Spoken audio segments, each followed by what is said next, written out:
My name's Steve Walford, and we, in this church, around this time of the evening, we have some teaching from the Bible. As someone explained earlier, we're working through a series at the moment called Transforming for Good.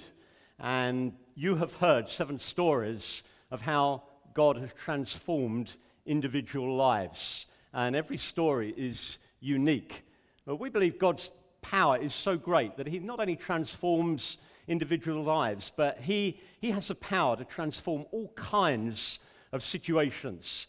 And the topic for what I'm going to speak to you for a while about tonight is transforming poverty. And as I say, we're looking at a book called Nehemiah. It takes us back to around 400 BC, would you believe, when the remnant of a scattered nation came together to rebuild the walls of their capital city and to rebuild the nation under the leadership of this guy called Nehemiah. Now, if I was writing the Bible, I think the bit of the story that we're looking at tonight, I would have missed it out. Because after the start of the building project, which went so well, things go pear-shaped. But I have to say, I love the Bible for its earthy reality in situations like that. This book, the Bible, isn't a proper propaganda document. It's not a book that's trying to put a positive spin on all things God-related. It's really happy to reveal serious weaknesses of its key players.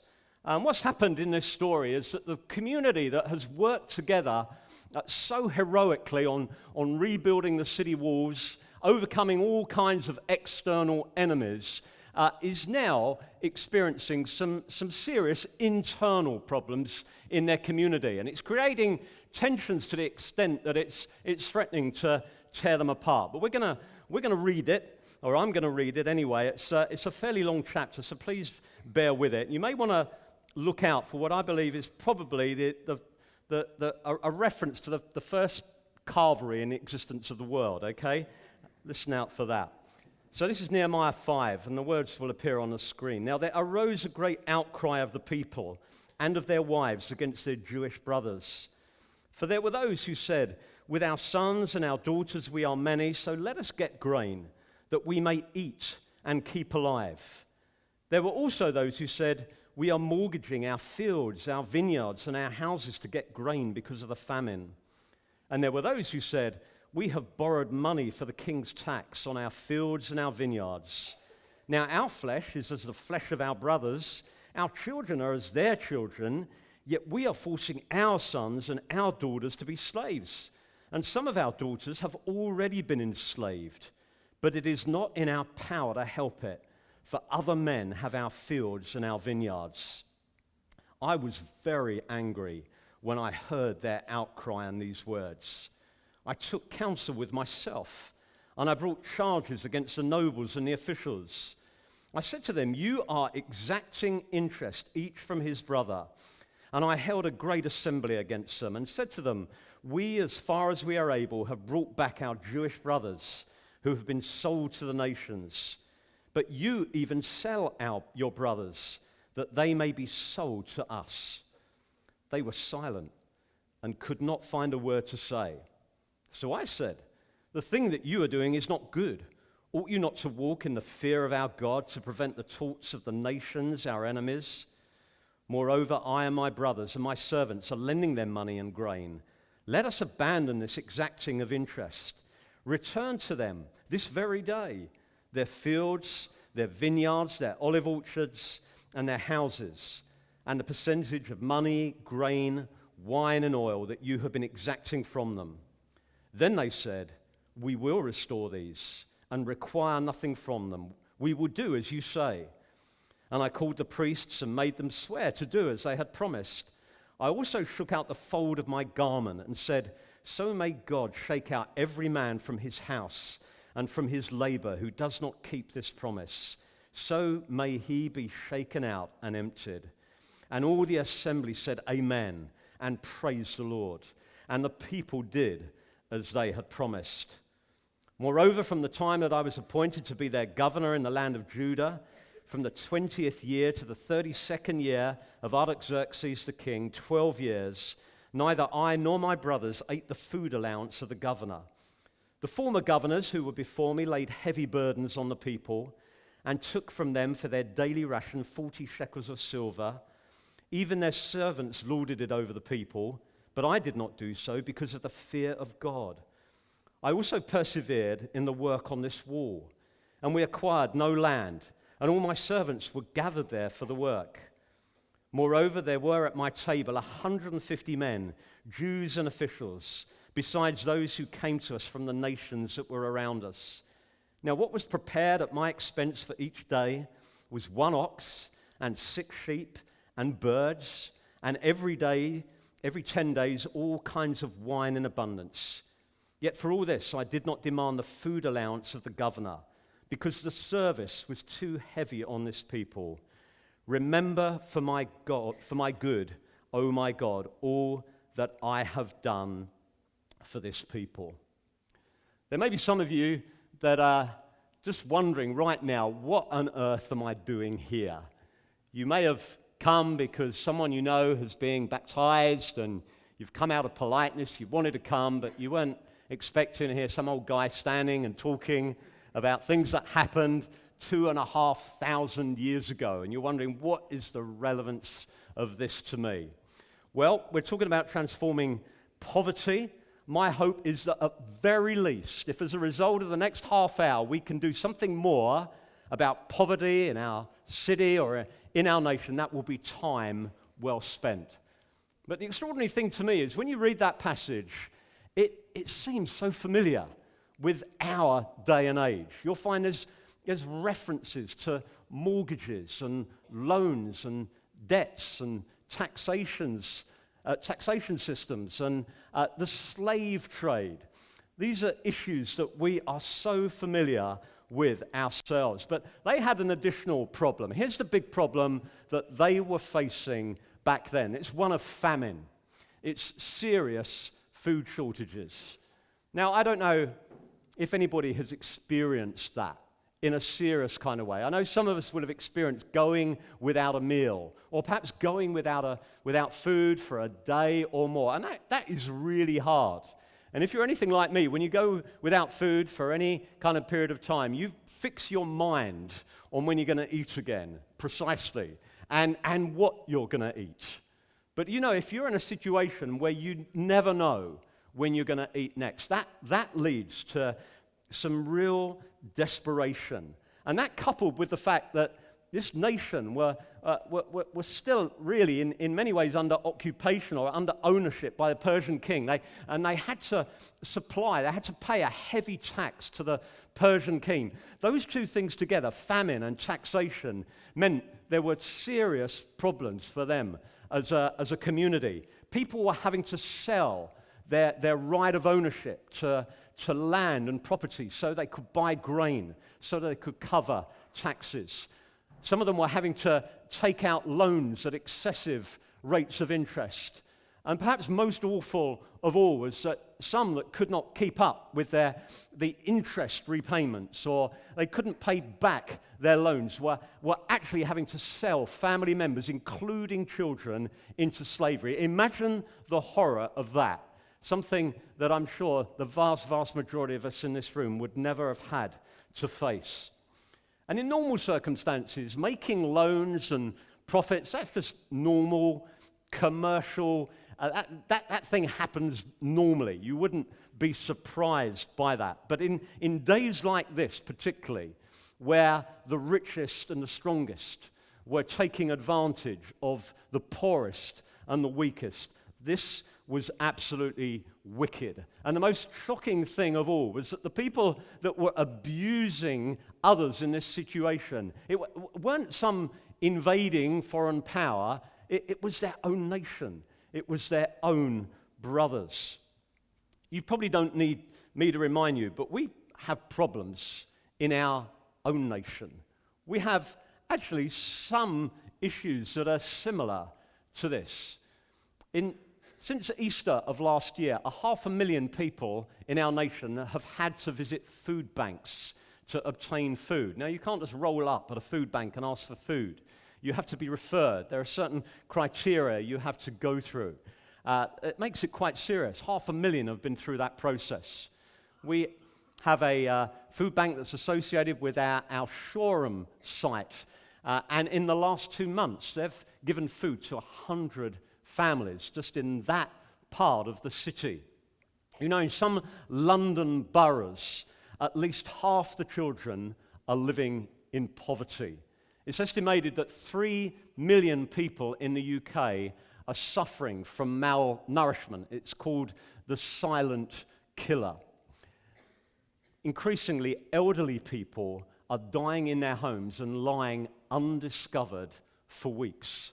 These are awful statistics about our nation. And we live in a nation and a city that rightly wants to see the end of world poverty. And yet sometimes we don't always realize how much poverty there is on our doorstep. And the solutions seem so elusive. But we hear in 400 BC, in this particular situation, a solution did come. And by the end of the chapter, if you followed me as I was reading it, the situation had dramatically improved.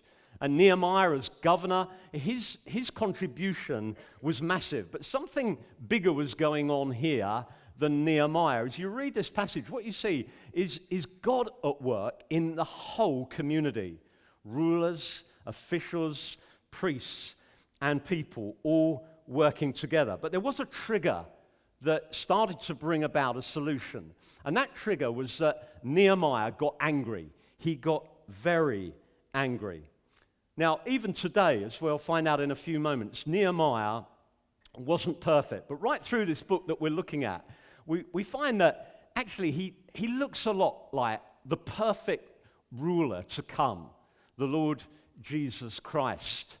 And when he came, actually, he demonstrated anger on a number of occasions, very righteous anger. You see, anger is a very powerful motivating force.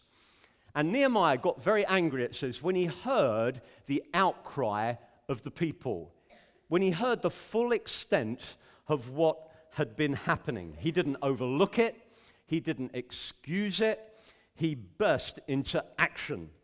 Now, if you're anything like me, I find it difficult sometimes to even watch the news.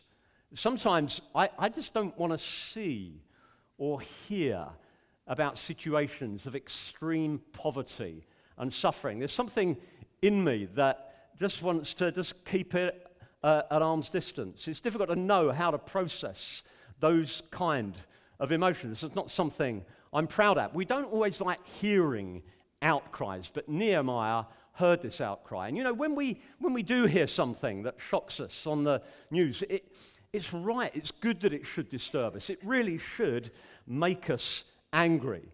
The sad thing is that anger, sometimes, and very often in fact, it fades almost as quickly as the images on the screens that we have been watching.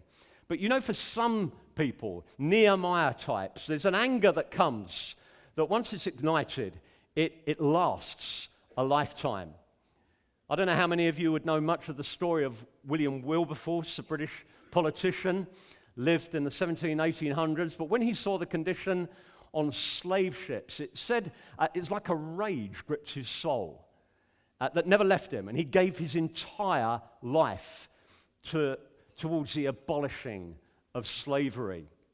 Martin Luther King recounts how, as a young man, he was traveling on a bus with an older black lady, and when the bus filled up, the bus driver rather rudely said to them they needed to vacate their seats for white people to sit down. He had to stand with this older black lady in the bus for an hour and a half. He said he had never been so angry in his life. And that's what really birthed in him that whole civil rights campaign of the 1960s. Some of you may even be old enough just to remember the Live Aid concerts of 1980 when Bob Geldof, shocked by the suffering that he witnessed in Africa, put on those concerts to raise resources for poverty in Africa. You see, anger is a very powerful emotion, and out of it, much can sometimes be accomplished. And so I am tonight giving you permission to get angry. Now, there are many warnings in the Bible about anger that we do well to heed, but we also need to know that it is commanded. It is commanded that we get angry. There's a verse in the New Testament, in Ephesians 4, verse 26. It says this, "Be angry and do not sin." Getting angry about the right things in the right way is easier said than done. Sometimes we start well, but we don't always finish well.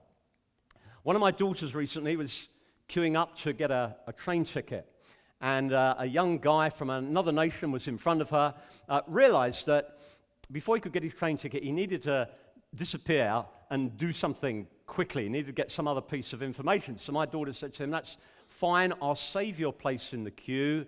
When you come back, you can come in front of me," which he did. Disappeared off, came back, stood in front of my daughter. A woman in the queue behind said, "Oi!" And my daughter turned and said, "It's okay, I said I would save the place for him." And this woman said, "Well, you didn't ask me. He comes and stands behind me. It's everyone for himself." And you know, when I heard that, I was angry. I wasn't even there. I know my daughter was angry at the time. And that's right. That's good. There should be a rightful indignation about that kind of situation. You think, whatever happened to kindness and community? What does that young man think about British culture? It's a shame to us in many ways. And that's a right kind of indignation. But you know, very, very easily, that anger can spill over into something else. So I find myself in those kind of situations, I'm then thinking what I could have said that would have put that woman in her place. And I'm thinking that through in all kinds of ways. And suddenly that rightful indignation has changed into something more ugly. I haven't actually given a thought to what that woman's life has been like. No thought about her at all. In fact, increasingly, the more I feed my mind with those kind of thoughts, what's happening is I'm not even thinking about the guy in the queue that had to go and stand behind someone else. I'm thinking, my opinion wasn't respected. She didn't do what I wanted her to do. She spoke to me rudely. And suddenly, what can start out as rightful indignation suddenly becomes very me-orientated. And so we need to know what's going to help us to get angry in a pure way. That means when we're in situations like that, we can transform them for good and not for bad. And I think there's three things we can learn from Nehemiah about his anger. Firstly, his anger was compassionate. It was compassionate anger. You see, his involvement as governor in the nation, this wasn't just a career move for him. It wasn't duty. It wasn't just a project for him that he could impress people with. He wasn't seeking to make his mark in the world. He wasn't looking for advancement in terms of status and prestige. What comes through, if you were listening to that chapter, or if you know anything about this book, what comes through about Nehemiah is that he actually loved these people deeply that he was governing. He cared about their lives. He wanted the best for them. He was aware of the shame of the past. He was aware of the poverty that they were experienced. He knew that this rebuilding project that they were in, he knew the demands that it was making on them. And that's why I made reference to this Calvary situation with the steak and the lamb and the chicken, if you notice that later on. And it refers to the fact that he fed all those people. It weren't necessarily the poor. Often it was other people from other nations that he had a responsibility as governor to look after. But the thing for you to understand about this was that as governor, it was quite within his rights. He was entitled to tax his own people. So not only did they have the tax of the Persian king, but there was his tax as well. And this is what all the previous governors had been doing quite harshly.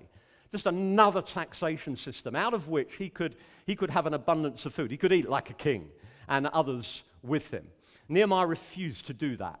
He didn't take what was his by right and entitlement, but out of his own pocket, he paid for this food. Now, it refers to 150 here, but it talks about plus others. It's reckoned that that amount of food would have probably fed 600 to 800 people every day.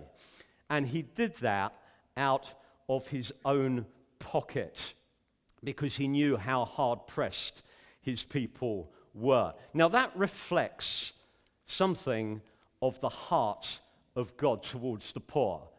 I want to read out a few verses from Exodus, which in some ways may be quite surprising to you, because often we can go down this line of thinking, well, there's so much suffering in the world. Does God really care about the poor? Well, listen, this is how God does feel about the poor. In Exodus 22, he's talking to the nation of Israel and the leaders, and he says this to them. He says, "You shall not mistreat any widow or fatherless child.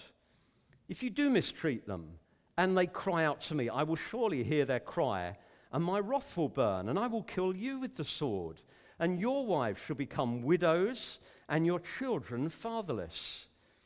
If you lend money to any of my people with you who is poor, you shall not be like a moneylender to him, and you shall not exact interest from him.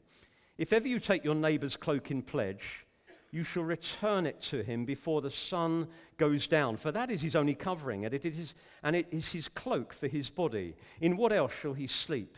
And if he cries out to me, I will hear, for I am compassionate." That's the heart of God for the poor. He will hear the cry of one poor man who has gone without his cloak. That's the heart of God. He loves the poor. And Jesus, when he came as the Son of God, he demonstrated that same heart for the poor as well. There was an occasion in Jesus' life where he met a man with a shriveled hand, and it was a Saturday, the Sabbath day, and there were religious leaders around Jesus, and the Sabbath day, at that time, it was unlawful to do work on the Sabbath, and it would have been regarded as work to heal someone. And Jesus was there with all these religious leaders looking on. And it says he looked round at them because they knew they did not want him on one level to heal that man. On another level they did because they wanted him to get into trouble. But they didn't want to see someone healed on the Sabbath because they saw it was unlawful. And that made Jesus very angry. It was a compassionate anger. It says he looked round at them with anger in his heart. He was grieved at their hardness of heart. But you know how he expressed his anger? He reached out and he touched that man's shriveled hand and healed him. And in so doing, in that moment, actually, he really, in some respects, signed his own death warrant, because it says in Mark 3, one of the Gospels, it says from that point on, they looked for an opportunity to put him to death. But he was willing to embrace that because his heart was one of care and love for the poor. I want to tell you about one thing that makes me angry. And it's something that I've found for years. And it's not DIY or waiting in traffic jams. You know, those things do make me angry. Those are trivial things. One thing that really does make me angry with an indignation is if I go into a gathering of people, and this especially applies to church gatherings, because I feel the church should be the friendliest place on the planet. But if I go into a gathering of people, and there are lots of little groups of people talking and enjoy each other's company, it makes me really angry when I see people excluded from that, when I see people on their own, somehow shut out from that. And those little groups, some of them may be aware of it, some of them may be unaware of it. I appreciate that. But there's something in me that makes me angry. And I know that plays back to when I was a teenager, and I felt very lonely. And I can remember time and again going into contexts where I felt shut out and excluded from things. Because I know it's difficult to believe now, but I wasn't cool back then. And I wasn't part of the in crowd. There were no particular cliques that I was part of. I was very shut outside of that. And there came a point in my teen years where I determined I would not just feel sorry for myself any longer, but I would actually go into situations like that, and I would go and look for people that looked like me, and I would speak to them. And that's second nature to me now. And I think it's remembering how I used to feel. That means that when I go into situations where I see little cliques of people and people on their own, I find that offensive. And I start to twitch, and I want to do something, and I want to get to people. I want to help them to feel at home. And I tell you, I've met some wonderful people that way. You meet a few that you realize you understand why they were on their own. But that's relatively few, because some people actually don't want someone to talk to them. But most people do. And out of that really pattern over years, I've made some good friends. And God wants to do more of that in our hearts in terms of compassionate anger. Moving on from there, Nehemiah's anger was not only compassionate, it was controlled. Uncontrolled anger is horrible. It's self-seeking, it's vicious and cruel. You will see daily examples of that in our newspapers, on the internet, on our TV screens. And some of you have experienced that. You've been on the receiving end of uncontrolled anger. And therefore, me even talking about anger in this way makes you feel uneasy, feel that could be misunderstood, and I appreciate that. But I do want to look at how can we control our anger so that instead of terrible expressions of it, we can actually control it in a way that means that right kind of indignation doesn't lose its energy. Well, there's one anger management tip in this passage. I just briefly want to mention it. It says in verse 7 that Nehemiah took counsel with himself. It says he got very angry, but he took counsel with himself. In other words, he paused before exploding. And for some of you, that may be a practical piece of advice that you need to hear. Management training people would describe that as emotional agility. I don't know if you have emotional agility. I would say that's something that high-level leaders have, like Nehemiah, like Martin Luther King. It's the ability to see an emotion arising, and like anger, but rather than exploding or rather than suppressing it, it's actually choosing what you do with it. That's a great thing to learn to do, emotional agility. But if we were talking to Nehemiah today, I don't think he would actually be saying that was the number one thing that helped him control his anger. I think he would be saying that for him, it's what he calls the fear of God. A number of times in this chapter, he refers to the fear of God. And for him, what that meant was he knew that the authority that he had as governor was given to him by God, and it needed to be exercised under God's control. He also knew that God saw every single one of his actions, attitudes, motives, and thoughts, and that shaped the way he lived. Without that kind of God consciousness, it's so much easier for our anger to get misdirected and to get out of hand. Here are just two features of Nehemiah's fear of God. Firstly, he realized that oppression of the poor was first and foremost dishonoring to God. There's a proverb in the Old Testament that says this: whoever oppresses a poor man insults his maker, but he who is generous to the needy honors him. You see, God is for the poor. Abuse the poor and you abuse God. The sad thing is that mistreatment of the poor was the very thing that meant the nation of Israel had been taken into exile in the first place. It was like God's judgment on them because they were not looking after the poor. And yet here they are, just coming back, starting to rebuild the nation, and already the seeds of the same issue are there. It just shows something of the poverty and the need of our hearts. and how much we need the help of God to change our hearts. The second thing that indicates the fear of God in Nehemiah's life was that he was humble enough to admit his part in the whole issue. And it's amazing how many of those getting baptized said, I'm not perfect, And Nehemiah was willing to admit that he was not perfect. At some point, he got convicted in his own heart. He got very angry, but at some point, a conviction came in that actually, in some measure, he had contributed. And it was likely that he was making loans and taking pledges at this time, something that would be fine in normal circumstances, but in the terrible days with famine that were upon them, it wasn't right at that time. This was a time not for loans, but for gifts. And so Nehemiah realized that he had to do something himself.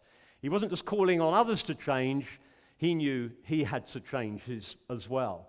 And William Wilberforce, in terms of fighting for the abolition of slavery, he won many friends because of that same humility. He didn't come in with an arrogance or a judgmentalism.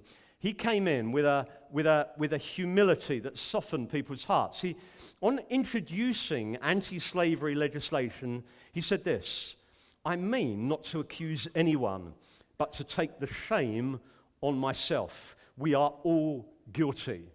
That is very Nehemiah-like, and that is so living in the fear of God. That kind of humility is rare, because actually we tend to do something else. If we realize, or someone confronts us with something and is saying, actually, you're not doing that right, we can respond in one of a couple of ways. We may defend ourselves. And as I've been speaking tonight, you may be feeling, well, I haven't oppressed or abused the poor in any way. That's not my problem. Well, what I want to say to you tonight is, if there is poverty in our community, and somehow I'm overlooking that, and I'm not concerned about that or doing anything about that, then it is my problem. It certainly is my problem in God's eyes. And sometimes we don't just defend ourselves. We will tend, in situations where something is being leveled at us, we would tend to blame others. And so on this topic of poverty, we would, rather than looking in our own hearts and saying, well, how am I contributing to that? We would tend to blame the council, the politicians, the businessmen and women, the rich, and even the poor, and say, well, actually, they must have chosen this route. They must have done something to deliberately get themselves in that kind of situation. We can often respond in those kind of ways instead of humbly looking at our hearts and saying, how have I myself contributed to these issues that are there in our culture? We need more of the fear of God. And finally, constructive anger. Not only compassionate anger, controlled anger, but we need constructive anger. And we find that Nehemiah used constructive means. So many demonstrations and protests these days about very legitimate issues often end in terrible destruction of people's lives and property. We've seen that even recently, this week, on the streets of the Ukraine. But Nehemiah used government and social structures of the day to bring change. And he brought charges. He gathered people in a great assembly. He involved the priests, and it resulted in change. They couldn't withstand his arguments. It said they were silent. There was no blaming of others. There was no minimization. There was no defensiveness. And instead, there was a sense of guilt. We've got nothing we can say here.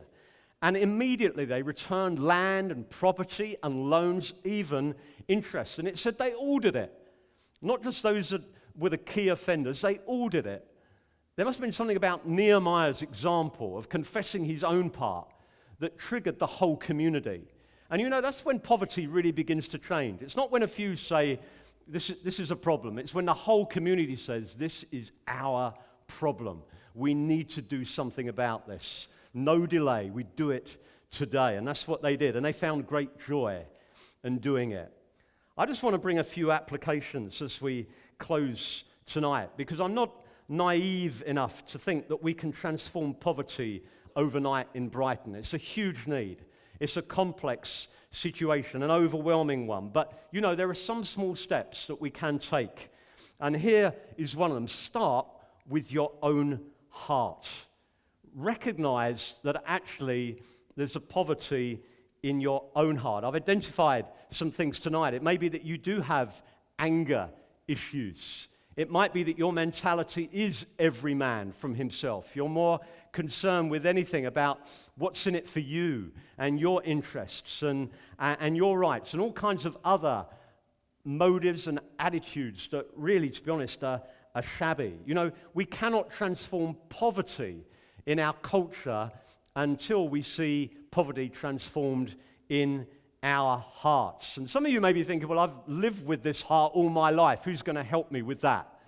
And I want to say to you, it's actually no good looking to the celebrities of the day, the heroes of the day, even the leaders of our day, because the closer you get to them, the more disappointing they turn out to be.